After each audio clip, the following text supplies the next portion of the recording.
Hello friend, welcome to C Y method. So RRB PO pre के score card भी out हो चुके हैं। सो रिज़ल्ट तो आपको जैसा पता है कि 4-5 दिन पहले ही आ गया था, लेकिन कुछ स्टूडेंट जो है अपना काफ़ी अटैम्प्ट भी किए थे, लेकिन जो है वो अपना एग्ज़ाम नहीं क्लियर कर पाए थे, तो वो स्कोर कार्ड की वेट कर रहे थे। तो फाइनली स्कोर कार्ड भी आउट हो चुका है। सो जिन भी स्टूडेंट का क्लियर नहीं हो पाया था वो देख सकते हैं कि कहाँ पे उनसे गलतियाँ हुई हैं, कहाँ पे वो किस सब्जेक्ट में जो है वो अपनी एक्यूरेसी को मेंटेन नहीं कर पाए हैं, और या हो सकता है कि उनके स्टेट की कट ऑफ भी ज़्यादा गई हो लास्ट ईयर के कंपैरिजन।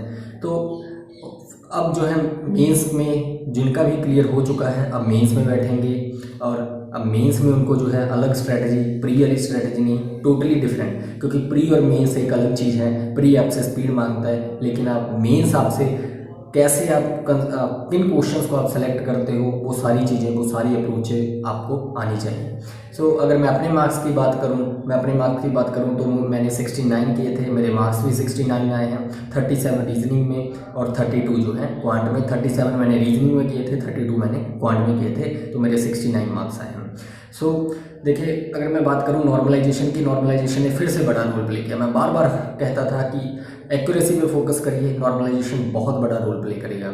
डजेंट मैटर कि आपकी शिफ्ट इजी है, ऐसा नहीं है कि डिफ़िकल्ट है। आपको अपनी एक्यूरेसी पे फोकस करना है। ये नहीं कि आपकी शिफ्ट डिफ़िकल्ट है तो आप सोच रहे हो कि मैंने 48 ही की हैं, 49 ही किए हैं, तो मैं जो है इतने से बात तो नहीं बनेगी, और आप जो है गेस वर्क खेलने लग जाते हो। जो आपको डाउट लगते हैं वो भी जो है उनके आंसर भी टिक करने लग जाते हैं। तो मैं बार बार क्या कर रहा था कि एक्यूरेसी पे फोकस करना। मार्क्स में आपको बताऊं कि एक स्टूडेंट से मेरी बात हुई है, उसके मार्क्स जो हैं 7.5 मार्क्स इंक्रीज हुए हैं। 51 अटैम्प्ट थे और उसके जो मार्क्स हैं वो 58.5 है।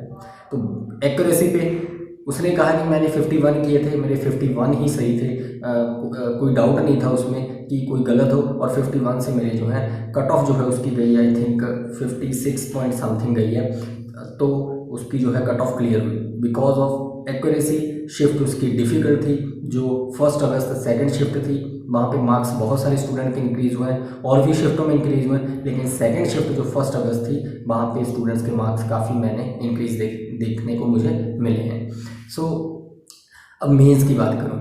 अब मेंस में अगर मैं कहूँ कि मेंस की आपकी स्ट्रेटजी टोटली अलग होनी चाहिए। क्या है, मैंने लास्ट 2 ईयर से मेंस दिया है। मेंस मैं क्लियर नहीं कर पाया लास्ट 2 ईयर से। 2019 में आरआरबीपीओ मेंस दिया था, 2020 में दिया था, लेकिन अब 2021 में भी देंगे, तो देखते हैं। लेकिन आपको मैं कुछ चीज़ें बता देता हूँ, बड़ी वीडियो नहीं बनाऊंगा, कुछ इंपॉर्टेंट चीज़ें जिन पे आपको फोकस करना है। अब क्या करना है, देखिए, जो फिक्स है टॉपिक आरआरबीपीओ में, मैं करंट अफेयर्स की अभी बात करूंगा, जीए, फाइनेंशियल अवेयरनेस और जीए की बात करूंगा, बैंकिंग अवेयरनेस की कुछ टॉपिक हैं। देखिए आरआरबीपीओ में क्वेश्चन कहाँ से बनते हैं, मैं सिर्फ इसी की बात करूंगा। बाद में मैं आऊँगा, मैं और अगली वीडियो लेकर आऊँगा, ज़्यादा बड़ी वीडियो नहीं होगी, विदिन 5 मिनट की होगी ये वीडियो। मैं उसमें रीजनिंग, क्वांट और इंग्लिश की बात भी करूँगा। इसमें मैं सिर्फ जीए सब्जेक्ट की बात करूँगा, क्योंकि जीए ही होता है जो स्टूडेंट करते रहे। देखिए, अपना सारा टाइम हमें जीए पे नहीं खराब करना, ठीक है। मैंने भी जो है 2020 में मैंने सारा टाइम जीए में ख़राब किया, लेकिन जीए इतनी टफ आई कि रीजनिंग और मैथ में उतना फ्लो नहीं बन पाया, और रीजनिंग और मैथ में तो कम हुआ ही, साथ में जीए भी जो है इतना बढ़िया लेवल आया था, तो उसमें भी मैं ज़्यादा मार्क्स नहीं स्कोर कर पाया। तो आपको सारा टाइम जो है जीए में नहीं डालना सारा टाइम। कुछ टॉपिक हैं जो आरआरबी के फेवरेट टॉपिक हैं, वो आपसे डायरेक्ट क्वेश्चन नहीं पूछता, वो आपसे आप बैंक रिलेटेड न्यूज़, जो न्यूज़ रिलेटेड टू बैंक है, और आरबीआई रिलेटेड न्यूज़ जो करंट में चल रही है लास्ट 3-4 महीने की, उसको बढ़िया से कर लीजिए, क्योंकि वो वहाँ से फाइनेंशियल अवेयरनेस पे उस पर ज़्यादा फोकस होता है। करंट अफेयर पे तो होता है, लेकिन करंट अफेयर पे कम, और फाइनेंशियल अवेयरनेस से ज़्यादा न्यूज़ रिलेटेड टू आरबीआई, इस तरह के बहुत बनते हैं। और बजट को अच्छे से कर लेना, बजट से क्वेश्चन बनता है, बजट से हर एक बैंक एग्जाम में, मेंस में बनता है, लेकिन आपको बजट इतने अच्छे से कर लेना, बजट का क्वेश्चन डीप में बनता है। ऐसा नहीं है कि आप जो है कहोगे हम ऊपर ऊपर से याद कर लेंगे, आपको बजट सारा डीप में पढ़ना है, मल्टीपल टाइम रिवीजन करनी है। बजट के बाद मैं कहूँ बुक, जितनी भी बुक है ना, बुक लास्ट ईयर 2 बुक पूछी गई थी, पता नहीं रस्किन बॉन्ड की थी, आई थिंक दोनों ही बुक रस्किन बॉन्ड, मुझे याद नहीं आ रहा, लेकिन दोनों ही बुक एक ही पर्सन की थी जो लिखी गई थी।